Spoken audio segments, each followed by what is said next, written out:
এক পাহাড়ি জঙ্গলে এক অলস ফড়িং ও এক পরিশ্রমী পিঁপড়ে বসবাস করত।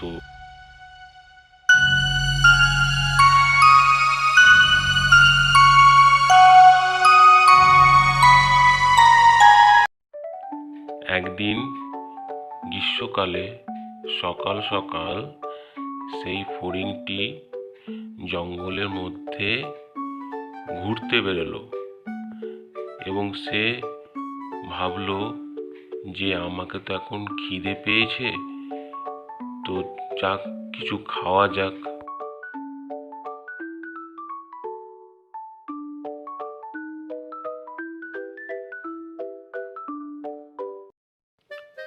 তারপর ফড়িংটি একটা গাছে হেলান দিয়ে বসে পড়লো এবং সামনে পিঁপড়েগুলোকে দেখতে লাগলো।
এই পিঁপড়ে, তোমরা এত কষ্ট করে ফল আর পাতা মাথায় বয়ে নিয়ে যাচ্ছ কেন?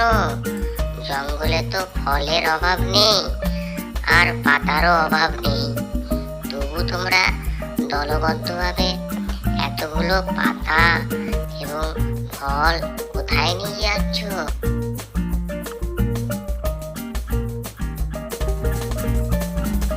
এই গ্রীষ্মকালের পরে প্রচন্ড শীত পড়বে, তখন পাতা ফল কিছুই পাওয়া যাবে না।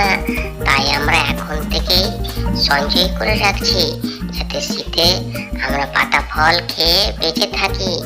তুমিও পারলে পাতা ও ফল সংগ্রহ করে রাখো, তাহলে তুমি শীতে পাতা ও ফল খেয়ে বেঁচে থাকবে, কারণ শীতে তো তখন পাতা ফল পাওয়া যায় না।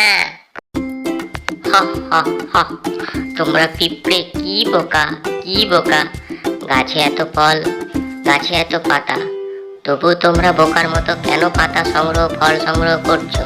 দেখো আমার মতো আমি ফল খাচ্ছি, পাতা খাচ্ছি, ফল খাচ্ছি, পাতা খাচ্ছি, আর ঘুরে বেড়াচ্ছি আর নেচে বেড়াচ্ছি। দেখো আমি কেমন ডান্স করছি, ঢিঙ্কা চিকা ঢিঙ্কা চিকা ঢিঙ্কা চিকা, ফল আছে পাতা আছে, ঢিঙ্কা চিকা ঢিঙ্কা চিকা।